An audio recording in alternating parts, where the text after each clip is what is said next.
ಎಲ್ಲ ಆತ್ಮೀಯರಿಗೆ ನಮಸ್ಕಾರ. ಮೊಟ್ಟ ಮೊದಲನೇದಾಗಿ ಸಮಸ್ತ ನಾಡಿನ ಕನ್ನಡ ಜನತೆಗೆ ರಾಜ್ಯೋತ್ಸವದ ಒಂದು ಶುಭಾಶಯಗಳನ್ನು ತಿಳಿಸ್ತಾ ಇದ್ದೀನಿ. ಇವತ್ತು ತಾಯಿ ಕರ್ನಾಟಕ ಮಾತೆಗೆ ನಾವು ಭುವನೇಶ್ವರಿ ತಾಯಿಗೆ ನಮನವನ್ನು ಸಲ್ಲಿಸಿದ್ದೀವಿ ಬೆಳಗಿಂದ ಇಲ್ಲಿವರೆಗೂ.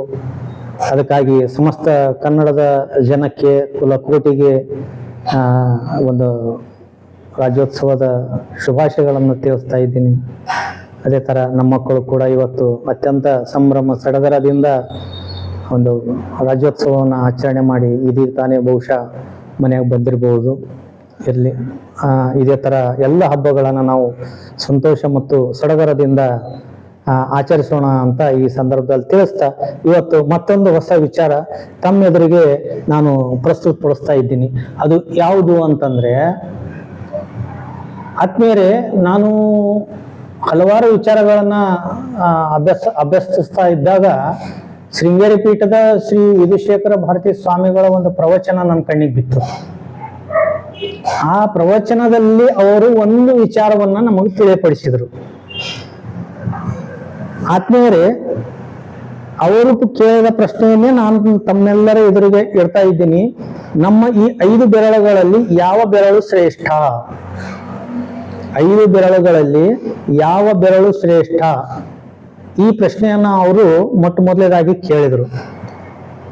ಸ್ವಲ್ಪ ವಿಚಲಿತ ಆದಂಗಾಯ್ತು. ಯಾಕಂತಂದ್ರೆ ಎಲ್ಲಾ ಬೆರಳುಗಳು ಇದ್ದಾಗ ಮಾತ್ರ ಈ ಕೈ ಅನಿಸ್ಕೊತದೆ. ಈ ಎಲ್ಲ 5 ಬೆರಳಿಗೂ ಕೆಲಸ ಉಂಟು. ಇದರಲ್ಲಿ ಶ್ರೇಷ್ಠ ಕನಿಷ್ಠ ಅನ್ನುವಂಥ ಮಾತಿಲ್ಲ. ಆದ್ರೆ ಇದ್ರ ಬಗ್ಗೆ ಅವರು ಮಾರ್ಮಿಕವಾಗಿ 4 ಮಾತುಗಳನ್ನ ಆಡಿದ್ರು. ಅದೇ ಮಾತುಗಳನ್ನೇ ತಮ್ಮೆದುರಿಗೆ ನಾನು ಪ್ರಸ್ತುತಪಡಿಸ್ತಾ ಇದ್ದೀನಿ. ಆದ್ಮೇಲೆ ನಮ್ಮ ಕೈಯಲ್ಲಿ 5 ಬೆರಳುಗಳಿವೆ. ಈ 5 ಬೆರಳುಗಳಲ್ಲಿ ಮಹತ್ವದ್ದು ಯಾವುದು ಅಂತಂದ್ರೆ, ಈಗಿನ ಕಾಲದಲ್ಲಿ ಯಾರು ಶ್ರೇಷ್ಠರು ಅಂತ ಕೇಳಿದ್ರೆ ಅವನು ಇವನು ಅಂತ ಯಾರು ಹೇಳಲ್ಲ, ನಾನೇ ಶ್ರೇಷ್ಠ ಅಂತಾನೆ ಹೇಳ್ತಾರೆ. ಆದ್ರೆ ಯಾರು ಕೆಟ್ಟವನು ಅಂತಂದ್ರೆ ಬಟ್ ಮಾಡಿ ತೋರಿಸ್ತಾರೆ, ಇವನು ಕೆಟ್ಟ, ಇವನು ಕೆಟ್ಟ, ಇವನು ಕೆಟ್ಟ ಅಂತಂತ ಹೇಳಿ. ಆದರೆ ಈ ನಮ್ಮ ಕೈಯಲ್ಲಿರ್ತಕ್ಕಂಥ 5 ಬೆರಳುಗಳಲ್ಲಿ ಯಾರು ಶ್ರೇಷ್ಠರು ಅಂತ ಈ ಬೆರಳುಗಳಲ್ಲೇ ಒಂದ್ಸಾರಿ ಕಾಂಪಿಟೇಷನ್ ಪ್ರಾರಂಭ ಆಯ್ತು. ಒಂದಕ್ಕೊಂದು ಹೇಳ್ತಾ ಇದ್ದವು, ನಾನು ಶ್ರೇಷ್ಠ ಅಂತಂತೇಳಿ. ಆಗ ಮತ್ತೆ ಈ 5 ಬೆರಳುಗಳಲ್ಲೇನೆ ಒಂದು ಬೆರಳು ಹೇಳ್ತು, ಇಲ್ಲ, ನಾವೇ ಕಚ್ಚೋದು ಬೇಡ, ಇದನ್ನ ಸೃಷ್ಟಿ ಮಾಡಿದಂತ ಬ್ರಹ್ಮನ ಹತ್ರನೇ ನಾವು ಹೋಗೋಣ. ಬ್ರಹ್ಮದೇವರ ಹತ್ರ ಹೋಗಿ ಈ ನಾವು 5 ಜನರಲ್ಲಿ ಯಾರು ಶ್ರೇಷ್ಠ ಅಂತ ಅವ್ರಿಗೆ ಒಂದ್ಸರಿ ಕೇಳ್ಬಿಡೋಣ, ಅವರೇ ಇದ್ರ ಬಗ್ಗೆ ಡಿಸಿಷನ್ ತಗೊಳ್ಳಿ ಅಥವಾ ಅವರೇ ಇದರ ಬಗ್ಗೆ ಒಂದು ನಿರ್ಣಯ ಕೊಡ್ಲಿ ಅಂತ ಹೇಳಿ ಎಲ್ಲರೂ ಸೇರಿ ಬ್ರಹ್ಮದೇವರ ಹತ್ರ ಹೋಗ್ತಾರೆ. ಹೋಗಿ ತಮ್ಮ ವಾದವನ್ನು ಮಂಡಿಸ್ತಾರೆ.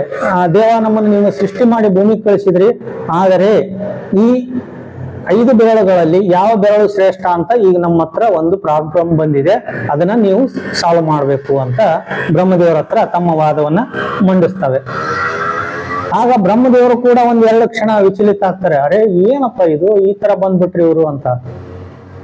ಆಗ ಅವರು ಸಮಾಧಾನದಿಂದ ಕೇಳ್ತಾರೆ, ಸರಿ, ಒಬ್ಬೊಬ್ಬರೇ ನಿಮ್ಮ ವಾದವನ್ನ ಮಂಡಿಸ್ರಿ ಅಥವಾ ನಿಮ್ಮ ಮಹತ್ವವನ್ನ ತಿಳಿಸ್ರಿ, ಆನಂತರ ನಾನು ಡಿಸಿಷನ್ ಕೊಡ್ತೀನಿ ಅಂತ ಹೇಳ್ತಾರೆ.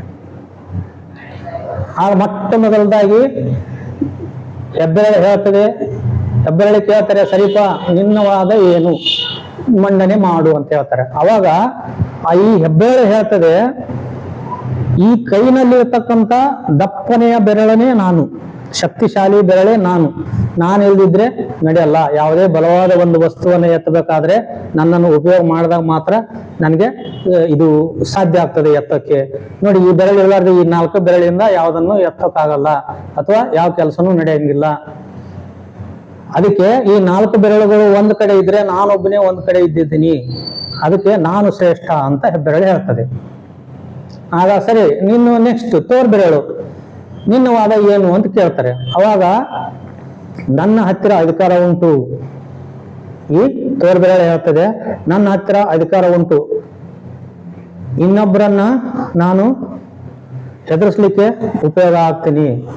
ಮತ್ತೆ ಈ ಬೆರಳು ಮುಂದೆ ಮಾಡಿ ಮಾತಾಡಿದಾಗ ಎದುರು ಇರತಕ್ಕಂತ ವ್ಯಕ್ತಿ ಹೆದರ್ತಾನೆ. ಮತ್ತೆ ಇನ್ನೊಬ್ಬರ ಮೇಲೆ ಶಾಸನ ಮಾಡೋದಕ್ಕೆ ಈ ಬೆರಳು ಅತ್ಯಂತ ಉಪಯುಕ್ತ, ಅದಕ್ಕೆ ನಾನು ಶ್ರೇಷ್ಠ ಅಂತ ಈ ತೋರ್ ಬೆರಳು ಹೇಳ್ತದೆ. ಆ ನಂತರ ಕೇಳ್ತಾರೆ ಮಧ್ಯದ ಬೆರಳಿಗೆ ನಿನ್ನ ವಾದ ಏನು ಅಂತ. ಆಗ ಈ ಬೆರಳು ಹೇಳ್ತದೆ ನನ್ನ ಸ್ಥಾನನೇ ಶ್ರೇಷ್ಠ, ಯಾಕಂದ್ರೆ ನಾನಿರೋದೇ ಮಧ್ಯದಲ್ಲಿ. ನಾನು ಮಧ್ಯದಲ್ಲಿ ಇರೋದ್ರಿಂದ ಈ ಕಡೆ 2 ಮತ್ತೆ ಈ ಕಡೆ 2 ಬೆರಳುಗಳು ಇರ್ತವೆ. ಈ ಎರಡು ಬೆರಳುಗಳ ಮಧ್ಯ ನಾನು ಇರೋದ್ರಿಂದ ನಾನೇ ಶ್ರೇಷ್ಠ. ಮಧ್ಯ ಇರೋದ್ರಿಂದ ನಾನು ಇವರೆಲ್ಲರಿಗೂ ಯಜಮಾನ, ಅದಕ್ಕಾಗಿ ನಾನು ಶ್ರೇಷ್ಠ ಅಂತ ಈ ಮಧ್ಯದ ಬೆರಳು ಹೇಳ್ತದೆ. ಇನ್ನು ನೆಕ್ಸ್ಟ್ ಬಂತು ಉಂಗುರದ ಬೆರಳು. ಅದಕ್ಕೆ ಹೇಳ್ತಾರೆ ನಿನ್ನ ವಾದ ಏನು. ಆಗ ಹೇಳ್ತದೆ ಈ ಉಂಗುರದ ಬೆರಳು ಹೇಳ್ತದೆ, ನೋಡಿ ನನ್ನ ಹೆಸರೇ ಉಂಗುರದ ಬೆರಳು, ಅಂದ್ರೆ ನಾನು ಐಶ್ವರ್ಯವಂತ, ಶ್ರೀಮಂತ, ಹಣವಂತ.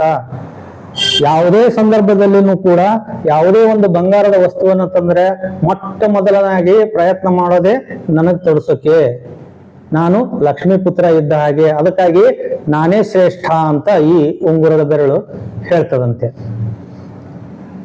ಆನಂತರ ಕೊನೆಯದಾಗಿ ಬಂತು ಕಿರುಬೆರಳು. ಕಿರುಬೆರಳು ಕೇಳ್ತಾರಂತೆ ಬ್ರಹ್ಮದೇವರು, ಸರಿ ನಿನ್ನ ವಾದ ಏನು, ನೀನ್ ಯಾಕೆ ಶ್ರೇಷ್ಠ ಅಂತ ಹೇಳ್ತೀಯ ಅಂತ. ಆಗ ಅದು ಹೇಳ್ತಂತೆ, ಇಲ್ಲ ಬ್ರಹ್ಮದೇವ, ನಂದು ಯಾವುದೇ ತರದ ವಾದ ಇಲ್ಲ. ಈ 4 ಜನರ ವಾದದಂತೆ ಈ 4 ಜನರ ವಾದದಂತೆ ನನ್ನ ವಾದ ಯಾವುದೂ ಇಲ್ಲ. ನಾನು ಶ್ರೇಷ್ಠ ಅಲ್ಲ, ಆದ್ರೆ ಇವರೆಲ್ಲರ ಜೊತೆ ಇರೋದ್ರಿಂದ ನಾನು ಕೂಡ ಇಲ್ಲಿ ಬಂದಿದ್ದೀನಿ. ನಾನು ಇವರ ಹಾಗೆ ನಾನು ಶ್ರೇಷ್ಠ ಅನ್ನೋನಲ್ಲ. ನಾನು ಮತ್ತೆ ಯಾಕೆ ಇಲ್ಲಿಗೆ ಬಂದಿ ಅಂತ ಕೇಳ್ತಾರೆ ಅವರು. ಆಗ ಇಲ್ಲ, ನನ್ನನ್ನ ಸೃಷ್ಟಿ ಮಾಡಿದಂತ ಸೃಷ್ಟಿಕರ್ತನನ್ನ ನೋಡುವ ಆಶೆಯಿಂದ ನಾನು ಇಲ್ಲಿ ಬಂದಿದ್ದೀನಿ. ಮತ್ತೆ ತಮಗೆ ಧನ್ಯವಾದ ತಿಳಿಸಿ, ನನಗೆ ಇವರ ಜೊತೆ ಇರೋದಕ್ಕೆ ಅವಕಾಶ ಮಾಡಿಕೊಟ್ಟದಕ್ಕೆ ತಮಗೆ ಧನ್ಯವಾದ ತಿಳಿಸೋದಕ್ಕೆ ನಾನು ಇವ್ರ ಜೊತೆ ಬಂದಿದ್ದೀನಿ. ನಂದು ಯಾವುದೇ ತರದ ಕಾಂಪಿಟೇಷನ್ ಇಲ್ಲ ಅಂತ ಆ ಕಿರುಬೆರಳು ತನ್ನ ಒಂದು ವಾದವನ್ನ ಮಂಡಿಸ್ತದಂತೆ. ಆದ್ರೂ ಸಹಿತ ಕೇಳ್ತಾರಂತೆ, ಇಲ್ಲ ನಿನ್ನ ಇರುವಿಕೆಯ ಬಗ್ಗೆ ತಿಳಿಸು, ನೀನು ಇವ್ರ ಜೊತೆ ಇದೆಯಲ್ಲ, ಆದ್ರೂ ನಿನ್ನ ಇರುವಿಕೆ ಬಗ್ಗೆ ತಿಳಿಸು ಅಂತಂದಾಗ ಭಗವಂತ ನನ್ನ ಇರುವಿಕೆ ಏನು ಅಂತಂದ್ರೆ ಇವರ ಹಾಗೆ ನಾನು ಶ್ರೇಷ್ಠ ಅಂತ ವಾದ ಮಾಡ್ತಾ ಇಲ್ಲ.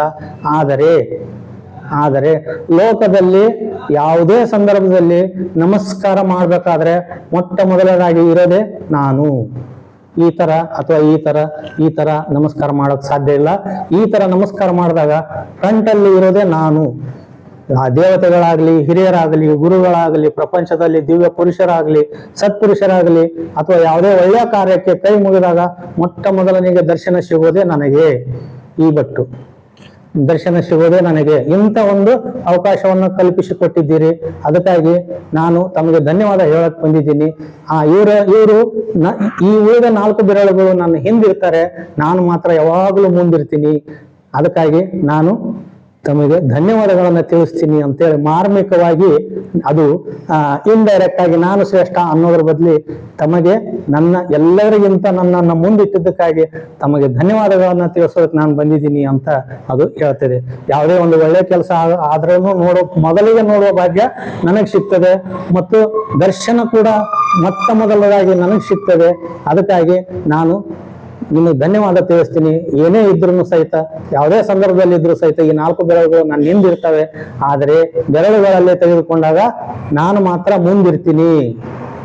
ಅದಕ್ಕೆ ನಾನು ತಮಗೆ ತುಂಬಾ ಧನ್ಯವಾದಗಳನ್ನು ತಿಳಿಸೋದಕ್ಕೆ ಮಾತ್ರ ಬಂದಿದ್ದೀನಿ ಅಂತ ಆ ಭಟ್ಟು ಮಾರ್ಮಿಕವಾಗಿ ಹೇಳ್ತದಂತೆ, ನಾನು ಶ್ರೇಷ್ಠ ಅನ್ನದೇ. ಇದು ಈಗ ನೀವೇ ಒಂದು ಡಿಸಿಷನ್ ಕೊಡಿ, ಈ 5 ಬೆರಳುಗಳಲ್ಲಿ ಯಾವ ಬೆರಳು ಶ್ರೇಷ್ಠ ಅಂತ ಹೇಳಿ. ಇದು ನಾನು ನೋಡುವಾಗ ಇದು ನನಗೆ ಒಂದು ಅತಿ ಉತ್ಸಾಹ ಅನ್ನಿಸ್ತು. ಇದನ್ನು ಕೂಡ ತಮ್ಮೆಲ್ಲರೆದುರಿಗೆ ಹಂಚಿಕೊಳ್ಬೇಕು, ಮತ್ತು ಇಂಥ ಹಲವಾರು ವಿಚಾರಗಳನ್ನ ತಮ್ಮೆಲ್ಲರೆದುರಿಗೆ ಬರುವ ದಿನಗಳಲ್ಲಿ ನಾನು ವ್ಯಕ್ತಪಡಿಸ್ತೀನಿ ಅಂತ ಹೇಳಿ ಹೇಳ್ತಾ, ಮತ್ತು ಈ ಒಂದು ವಾದ ತಮಗೆ ಒಳ್ಳೇದನ್ಸಿತ್ತಂದ್ರೆ ಮತ್ತು ಯಾವ ಬೆರಳು ಶ್ರೇಷ್ಠ ಅಂತ ತಮಗೆ ತಿಳಿದಿತ್ತಂದ್ರೆ ನೀವು ಮೆಸೇಜ್ ಮೂಲಕ ಅಥವಾ ಕಮೆಂಟ್ ಮೂಲಕ ನನಗೆ ತಿಳಿಸ್ಬೋದು ಅಂತೇಳಿ ಈ ಸಂದರ್ಭದಲ್ಲಿ ಹೇಳ್ತಾ ನನ್ನ ಒಂದೆರಡು ಮಾತು ಮುಗಿಸ್ತಾ ಇದ್ದೀನಿ. ಇದು ಒಳ್ಳೇದನ್ಸಿತ್ತು ಅಂತಂದ್ರೆ ಪ್ರತಿ ಸಾರಿ ನೀವು ಹೇಳಿದಂತೆ ಒಂದು ಶೇರು, ಕಮೆಂಟು ಮತ್ತು ಒಂದು ಸಬ್ಸ್ಕ್ರೈಬ್ ಮಾಡೋದನ್ನ ಮರಿಬೇಡಿ ಅಂತ ಈ ಸಂದರ್ಭದಲ್ಲಿ ಹೇಳ್ತಾ ನನ್ನ 2 ಮಾತು ಮುಗಿಸ್ತಾ ಇದ್ದೀನಿ. ಧನ್ಯವಾದಗಳು.